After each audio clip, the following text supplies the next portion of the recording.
السلام علیکم. نن موږ ان شاء الله د 2007 ایکسل باره کې به انټروډکشن کوو. راځي چې دا کولو کو نو دې کې به وګورو چې دې کې موږ څنګه کار کولی شو. مخکې وړو کې شانته انټروډکشن کوم. ایکسل کې سیلری شیټس اکاونټینګ څومره کار چې کوم دی هغه زیات تر په دې ایکسل کې کیږي او کم ډي ایم سی وغیرہ کم څومره چې ایجوکیشن متعلق کم دغه دي شیټس دي هغه زیات تر هم په دې باندې جوړیږي ایکسل باندې. پہلے چې کوم دی دا آفس بٹن دا آفس بٹن کې دا نیو فایل دی نوی فایل چې کولاو ہے اوپن دی اوپن کې زوړ فایل چې تاسو کوم جوړ کړی هغه دی سیو دی فایل سیو کیږي دا شانته دا ټول کمانډز دي کې بیا دې کې دلته کې دا شارټ کټس دي سیو انډو او ریډو دی دا سپیل چیک دی او پسې اوپن دی دا وړ کې نشان چې کوم دی دا موږ کله پریس کو دا وینډو راشي دې کې موږ هم نور راوستي شو دا پرنٹ پکې راغی دا مطلب دا اوپن به ختم کو اوپن ته لاړ ختم شو دغه شانته سیو دی سپیل چیک به ختم کو نو ای بی سی ته ختم شو او پسې دا کویک پرنٹ دی دغه شانته دې کې موږ ایډ کولی هم شو او ریموو کولی هم شو دغه شانته بیا ردی خپل انسرټ پیج لیاوټ فارمولاز ډیټا ریویو او ویو بل به داسې کار کو چې هوم ته به راشو واپس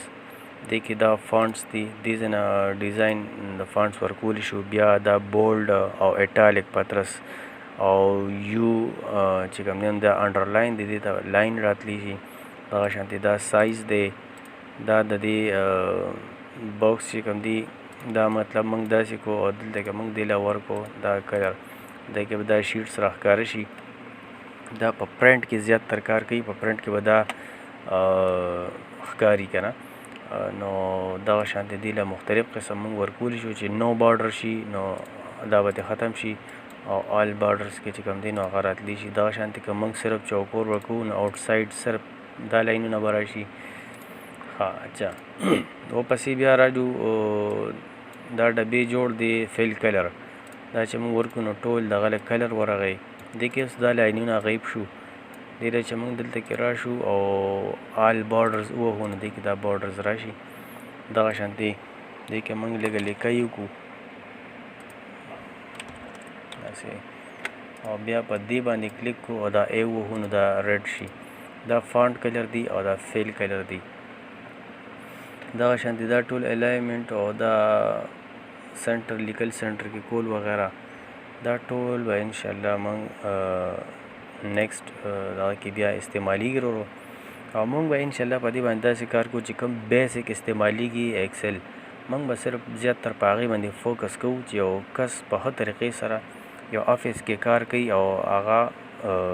غونډ ورک چې کوم دی نو مینیج کولی شي چلولی شي داسې نه چې زه ورته دومره ډیپ لاړ شم چې هغه ویرېږي چې دا کلاس خو ایکسل چې کوم دی دا ډېر ګران دی او دا نشم زده کولی نه زه به بیسک کار هم چې تاسو په آسان طریقې سره دا زده کړه وکړئ نو انشاءالله نیکسټ کلاس کې به اوس خبرې کو صحیح شو جی والسلام.